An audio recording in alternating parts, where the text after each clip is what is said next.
Good morning po sa inyong lahat. Welcome po ulit sa panibagong video at vlog ng Mami Bino.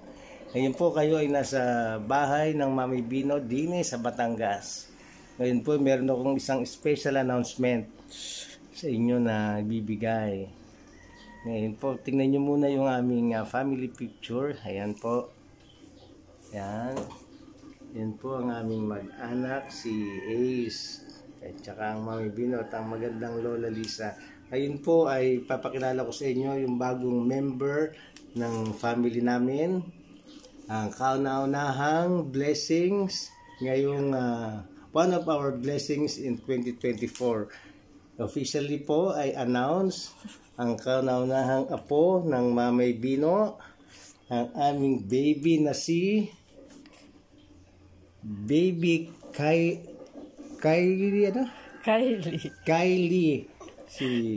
Ito po ang aming baby girl na si Baby Kylie. Baby girl po yan. Yan, ang ganda-ganda po, no. Siya po ay si Kylie, ang aming pong tatawag dito, at pwede nyo itawag ay pwede rin si Kay at pwede rin si Kai o Kai. Welcome po sa mundo.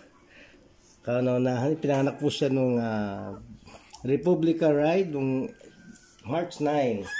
Ayan po, umiiyak na siya. 2.6 kilos po siya nung nilabas dito sa San Pablo City. Welcome po sa mundo. Ayan po, kamukha po ba ng Mami Bino? Yan yung ilong, oh. Ayan po, kaganda po. Kinukuha na po itong dahil mo na. Kinukuha po itong muse ng basketball, hindi pa ako pumapayag. Kasi wala pa akong kasyang damit. Welcome po.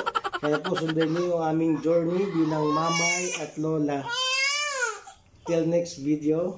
Maraming salamat po sa inyong lahat. Please like and subscribe. Abangan niyo kami sa aming mga video. Ang journey ng Mami Bino.